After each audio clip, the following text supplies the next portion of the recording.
At 22, Avery Lane had already learned something most people in America only understand much later in life. Respect isn't something you ask for, it's something you protect. She lived in a small rented studio in Phoenix, Arizona. The kind of place with beige walls, thin curtains, and a window that looked out over a parking lot instead of a skyline. It wasn't glamorous, but it was hers.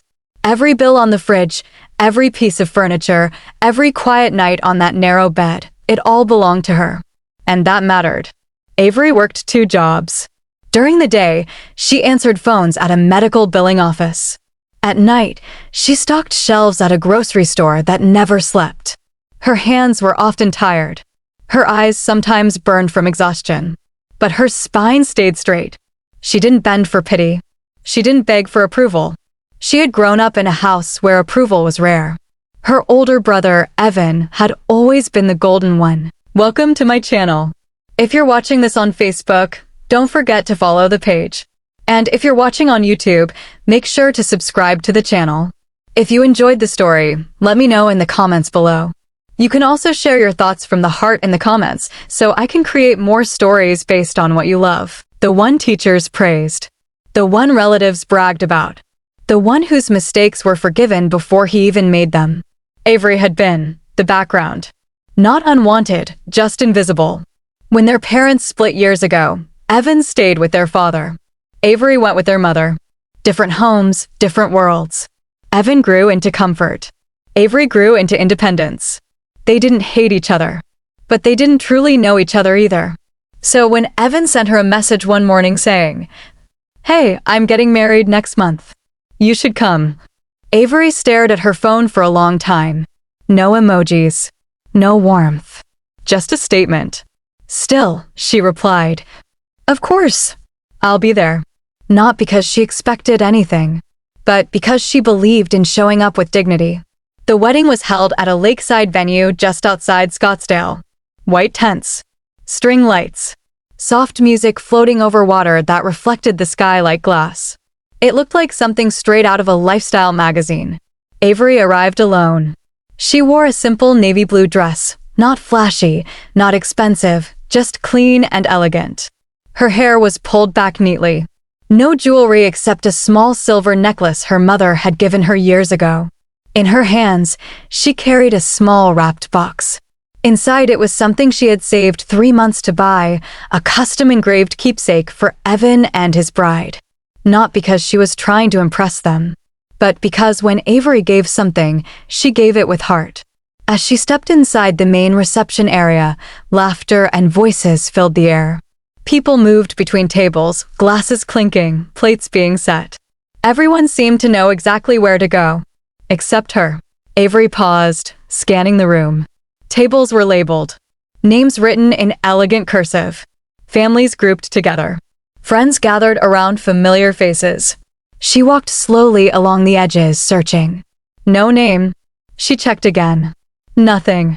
A faint tightness formed in her chest, but she didn't let it show. She approached a young event coordinator and asked politely, "Hi, I think my name might be missing from the seating list. I'm Avery Lane." The woman looked at her tablet, scrolled, then hesitated. "Oh, yes. You're listed, but not at a table." Avery blinked. "Not at a table?" The woman gave an awkward smile. "There's a chair in the hallway near the restrooms. It's for overflow guests." Overflow. A word that felt heavier than it should have. Avery didn't argue. She simply nodded. "Thank you." And she walked away. The hallway was narrow. Quiet. The soft music from the reception faded into a dull echo. A single folding chair sat against the wall, next to a small service door. This was where she was meant to sit. Alone. For a moment, something old stirred inside her, that familiar feeling of being placed where no one had to look at her. But she took a slow breath. And sat down anyway. People passed by occasionally, barely noticing her. Some gave polite nods. Most didn't see her at all. She watched laughter spill out from the main room. She watched servers carry plates of food she hadn't been offered. She listened to voices celebrating a family she was technically part of, but emotionally outside of. Avery didn't cry. She never cried when she was being disrespected. That came later. After about 10 minutes, footsteps approached. Light, confident. A woman's voice laughing. The bride. She stopped in the hallway when she saw Avery sitting there. Well, this is interesting. Avery looked up calmly. The bride tilted her head, a small smirk on her lips. You're Evan's sister, right? Yes. The woman glanced toward the reception room, then back at Avery. Only close family gets seats inside. You know how it is. Her tone was smooth. Almost sweet. Almost. Avery didn't respond. She simply held her gift box in her lap. The bride shrugged. No hard feelings, okay? And walked away. A few minutes later, Evan himself appeared. He looked uncomfortable, like someone who had stepped into a mess he didn't want to clean. Hey, he said. So, things are kind of busy right now. Avery met his eyes. I see. He scratched the back of his neck. Just try not to make a big deal out of anything, okay? She studied him. This man who shared her blood. This man who had been praised his whole life. Am I making a big deal out of something? She asked quietly. Evan didn't answer. He just gave a short, awkward laugh and stepped away. Avery sat there alone again. And in that silence, something inside her shifted. Not anger. Clarity. She slowly stood up. Not dramatically. Not loudly. She simply rose to her feet. She looked at the small wrapped box in her hands, the gift she had saved for, the thought she had poured into. Then she made a decision. A calm one. A strong one. Avery walked toward the exit. As she passed through the reception room, the music was still playing. Laughter was still flowing. No one noticed her leaving. Until Evan did. He saw her walking away with the gift still in her hands. His face changed. Wait. His voice cut through the air. Avery paused at the doorway, her hand on the handle, her posture steady. She turned back slowly. And for the first time that day, everyone was looking at her. Avery paused at the doorway, her hand still wrapped around the cool metal handle, every eye in the room fixed on her. The music kept playing. A fork clinked against a plate somewhere. Evan stood frozen in the middle of the floor, his mouth slightly open, as if he had called her name without thinking about what would happen next. Wait, he said again, softer now. Avery, don't go like this. Slowly, she turned her body back toward the room. She didn't rush. She didn't tremble. She looked calm, the kind of calm that only comes when someone finally understands their own worth. I wasn't planning on making a scene, she said. Her voice wasn't loud, but it carried. I was just leaving. A few guests shifted in their chairs. Some looked curious. Some looked uncomfortable. The bride appeared beside Evan, her smile tight. What's going on? She asked. Avery looked at her, then at Evan. I was seated in the hallway, Avery said. I thought maybe there was a mistake. The bride gave a small laugh. There wasn't. Silence. Avery nodded slowly. Okay. Evan frowned. Look, it's just a seating thing. It's not that serious. Avery's eyes didn't leave his face. It is when it tells someone how much they matter. No one spoke. Avery lifted the small gift box in her hands.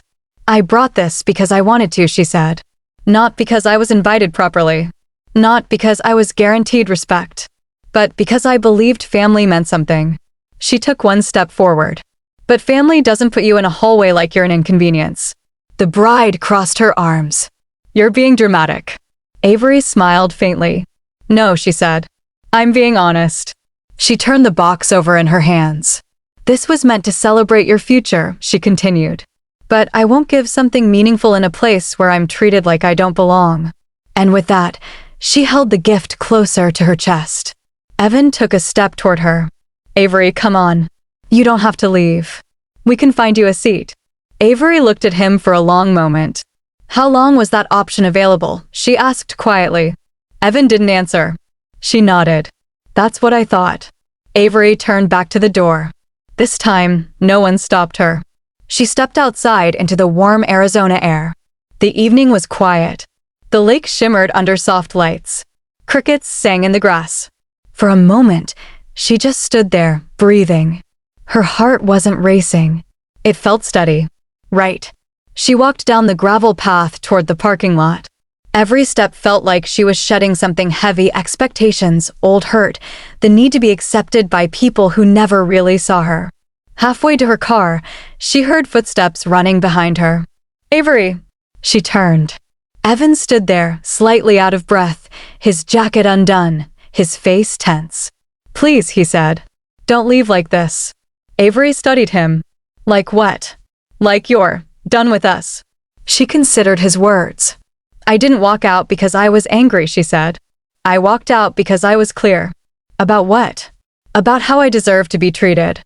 Evan rubbed his face. "You don't understand the pressure," he said. "The wedding, her family, everything." Avery raised a hand gently. "Stop." He fell silent. "You made choices," she said. "So did I." He looked at the box in her hands. "That gift," he said quietly. "You really bought that for us?" "Yes." "You didn't have to." "I know." A long pause hung between them. Evan swallowed. "I didn't think it would hurt you this much." Avery's eyes softened, just a little. "It didn't hurt because of the chair," she said.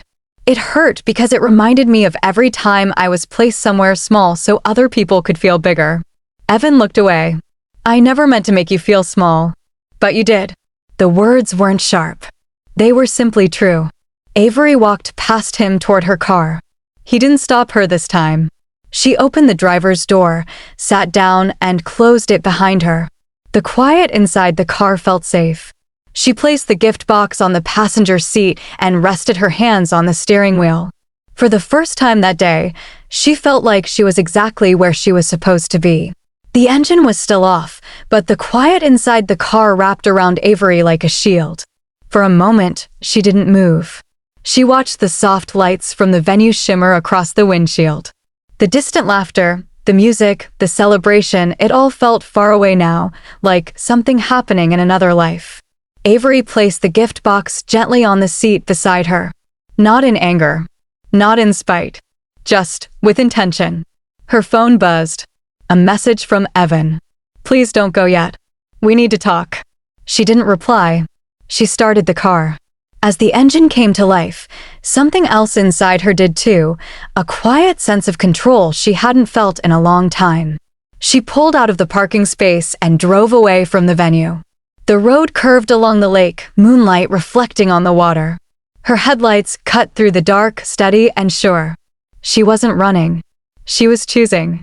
Avery drove for nearly 20 minutes before pulling into a quiet overlook. The city lights of Scottsdale glowed in the distance, warm and distant like stars fallen to earth. She turned off the engine. Silence. Her phone buzzed again. This time a call. Evan. She stared at it. Then she answered. "What?" she said calmly. "I messed up," he said immediately. His voice sounded different, stripped of ceremony, stripped of performance. "I shouldn't have let that happen." Avery leaned back against the seat. "You didn't let it happen," she said. "You chose it." He exhaled. "I didn't realize how bad it looked." "Looking bad isn't the same as being wrong," she replied. Another pause. "Are you coming back?" he asked. Avery looked out at the glowing horizon. "No." "Why not?" "Because I already left." "That's not what I meant." "I know." She closed her eyes. "You want me to come back so everything looks normal again," she said. "So no one asks questions. So no one feels uncomfortable." "That's not." "It is," she said gently. "And that's okay. But I won't make myself small to make other people comfortable anymore." Evan was quiet for a long time. "I didn't think you cared about stuff like that," he said finally. Avery opened her eyes. "That's because I was always busy surviving," she said. "Not being seen." Her phone vibrated with a new message, this time from an unknown number. "The bride. You embarrassed us." This was supposed to be our day. Avery didn't feel angry. She felt clear. She typed one response. "I didn't embarrass anyone. I just refused to be erased." She put the phone down. That night, Avery drove back to her small studio apartment. The parking lot was quiet. The streetlights flickered softly. She walked up the narrow stairs, unlocked her door, and stepped into her simple, honest space. She placed the gift box on her small kitchen table. For a moment, she considered opening it. Then she didn't. Some things were meant to stay exactly where they were. She sat on her bed, took off her shoes, and let out a long breath she felt like she'd been holding for years. Her phone buzzed again. A message from her mother. Evan called. He said you left the wedding. Are you okay? Avery smiled slightly. I'm better than okay, she typed. I finally chose myself. The next morning, Avery woke up to sunlight streaming through her thin curtains. The world hadn't ended. The sky was still blue. Her life was still hers. She went to work like any other day. But something was different. She walked taller. She spoke clearer. She didn't apologize for taking up space. Her manager noticed. You seem confident today, he said. Avery smiled. I just remembered who I am. Over the next few days, messages came in. Some from relatives. Some from people she hadn't spoken to in years. Some supportive. Some uncomfortable. Some asking what happened. Avery didn't explain herself to anyone who wasn't willing to listen. Because she didn't owe anyone a performance anymore. One afternoon, Evan showed up outside her building. She saw him through the window. She took a breath and went down to meet him. He looked tired. Not angry. Not defensive. Just human.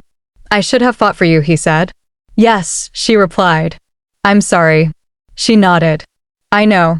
They stood there quietly. I don't know how to fix this, he said. You don't, Avery replied.